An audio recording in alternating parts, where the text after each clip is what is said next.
வணக்கம், வணக்கம் அருண் தமிழ் உறவுகளே! எப்படி இருக்கீங்க?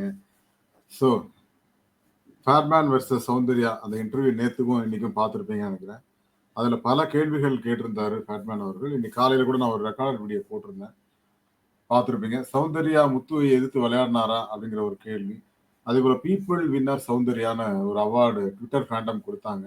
நம்ம ஏற்கனவே டிசைட் பண்ணது நம்ம ஒரு ஃபேன்ஸ் மீட் வச்சா கண்டிப்பா அந்த மாரி ஒரு விஷயத்த பண்ணலாம் அப்படின்னு நெனைச்சிட்டு இருந்தோம். அவங்க அத பண்ணிட்டாங்க. ரியல் வின்னர் சௌந்தர்யான்னு கூட நம்ம குடுக்கலாம். ஏன்னா, அந்த அளவுக்கு அவங்க நெறைய பண்ணியிருக்காங்க அப்படிங்கிறது தான். ஸோ இந்த விஷயங்கள்லாம் கண்டிப்பா நடக்கும்.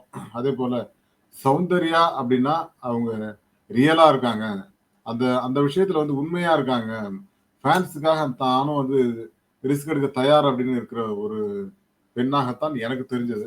இப்ப நாங்க நேத்தைக்கு கேள்வி கேட்கும்போது கூட அந்த ஃபேன்ஸ் மீட்ல ரொம்ப அழகா பதில் சொன்னாங்க. இப்ப அந்த அதாவது ஒரு பெண் அப்படின்னா, அவங்க வந்து அவங்களுக்கு ஒரு எல்லை